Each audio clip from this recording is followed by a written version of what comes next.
Movie Time is produced by John DeSando.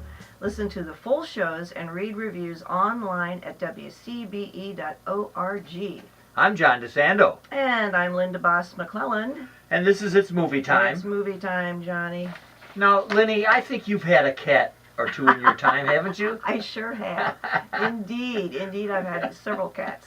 And a couple of them have been buried in my backyard, actually. Oh, my goodness. Well, Yep. Do you dare do that? Because, you know, Stephen King's Pet Sematary is out for the third time now. I know, it's the third time. Now, does that scare you at all? Well, Another movie?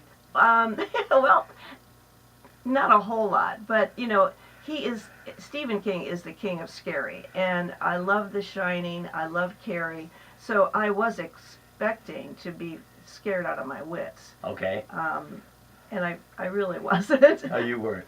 I mean, what I was at times, but not like I thought I was going to be. Once again, a cat is the star of this movie. Remember, we saw Captain Marvel, and it was Goose the cat. That's right. That's right. Yeah. And this time we've got Churchill, and he transforms into this terrifying, hissing monster of a meower.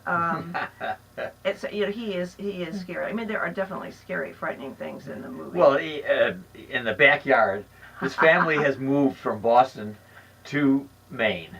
Right. And they have that lovely, it would appear, home. Right. Now, why they didn't vet this a little more carefully, they know that there are two, not one, but two cemeteries behind their house. And plus their driveway leads right into a highway. Yeah, you have oil tankers going by. Thundering trucks whiz on by. I know, right? If this guy's a doctor, right. He's a smart guy. Yeah. But he apparently must have hastily bought this place. He did not notice the highway in front of his house. But like all scary movies, you have to give it. So, you know, you just have to. You have to suspend your disbelief. Right. But anyway, the doc has had the graveyard shift in Boston of the ER room. Anybody would love to get to rural Maine, work in a clinic. He wants a calm life, and he didn't get it at all. So, you know, there's a lot in this movie about changing your life and being careful how you change your life. To notice the details. It is. I mean, it may look so romantic on the outside. You better take a more careful look at it. Right, and I don't think he knew about the land in back of his house. I think not. That is a cemetery for pets, and is very frightening indeed. And death is the main theme of this movie. And he's a doctor, and he's familiar with this. Well, you know, when allied with that, there are two things that I think of when you say that. First of all, kids are always interested in what death means. So this is a very important topic. And he has two kids, and he has like your granddaughter, a very inquisitive young girl. Right.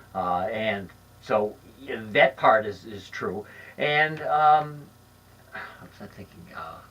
And the afterlife. Right, but I think because he is a doctor and he's so familiar with dealing with death, he thinks once you die, that's the end. Or he did think that. Yeah, and his wife, who is haunted by the very disturbing death of her disfigured sister, wants to believe in the afterlife, and so they don't know what to tell their children. And, you know, that's the other part that I was thinking about, is that kids are always interested in the afterlife. Mm-hmm. So it's very child-centered in that sense, inquisitive sense. Right. And as you say, the doc is sure there isn't any until he meets this resurrected cat, and who knows what else. Right. And I think it changed it. And that's Jason Clarke, who's been.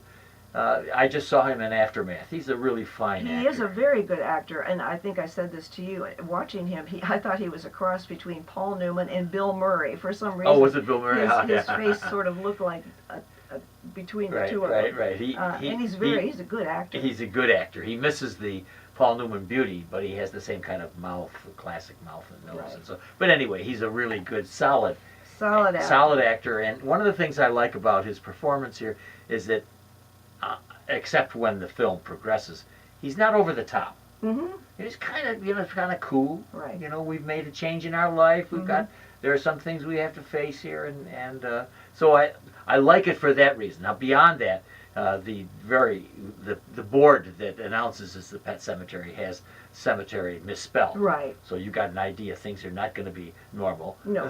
Things are going to be.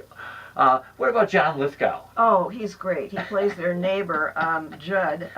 He is the one who introduces the kids and the family to this cemetery. But there's also another cemetery behind that one. You got it. That one that has magic dirt in it, and that can bring the dead back to Yes, life. I know it. It's really bizarre. It's really Stephen King's world, Yes. and it's topsy-turvy. But I do like the fact that he tackles some problems, not much in depth, such as death and the afterlife, and also the replacing of your life with another one, and the care that you need to do with that. They have very little to do with the townspeople. Right. Yeah, and you don't even see any of them. No. Yeah, In fact, at at a funeral, all the people there are from Boston. Right. It seems to me. Right. I think we see a scene of him in the local hospital. We do. where he Yeah. Is In the working clinic. now. Yeah. Of course, then he meets a very gory dead man. But Yeah. but the star of the show for me, besides Churchill, is a young actress. I think her name is Jette Yes. Lawrence. And Yes. she plays Ellie, the little girl. Yes. And she's wonderful. But she becomes transformed into this terrifying and heartbreaking at the same time Yes. Yes. Yes. Yes. zombie-like creature. Yes. And one of the eeriest scenes for me was where she was doing a ballet, which she had done as a live little girl. But now she's this zombie-type creature, and she's trying to do this ballet, and it is very, very eerie. That was one of the strangest scenes for me. But other than that, you really could predict what was going to happen in every scene. Of course, I thought. you could. I mean, Excuse me. yes, he pretty much telegraphs Right. everything that's going to happen. But that's part. In order to get your jump scares, you're going to have the feeling that something is going to happen, and Right. you have an idea of it. And it's very good. You know, we have two directors, Kevin Kalsh and Dennis Widmer, and they're very good Mhm. at all the tropes that we've come to Right. expect. And you know, back to her a little bit, back to Jette Lawrence as Ellie. One of the things I really liked about her was her ability to make that transition Mhm. between a sweet young girl Right. and into a monster. Right. And I thought she did a very I did too. I thought very she was fine a job real with that. standout. And again, not going over the top, Mm-hmm. even though Stephen King's story is over the top. Right. It's a very controlled Yes. performance. So very well done. From what I hear, and I haven't seen the other two adaptations of his novel, of Pet Sematary, that this stands up with the other two, Mhm. as far as I can hear. And with horror experts like our colleague, Hope Madden, who thinks that it delivers, is her word, I think, in her review, Uh-huh. that the film It delivers. delivers. Yeah, I think that we can advise people that for the lack of good movies, this is one. No, it's okay. Now, Linda, could you bring your grandchildren to this? Oh, definitely not.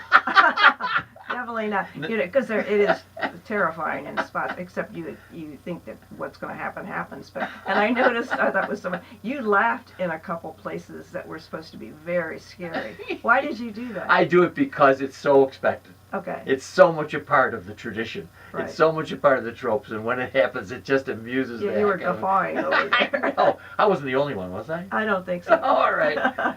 Okay, Linda Baas McClelland. Yes, sir. The film is the adaptation of Stephen King's Pet Cemetery. What grade do you award it? I'll do the whole thing. Why doesn't he just move back to Boston and get a new cat? But of course, there wouldn't be a movie. It's a decent film. I'll give it a B. Yes, and I'll agree with you. So happy viewing until we get toward the summer and get some of our big blockbusters. Right. This will do it for you. Yeah. Meow.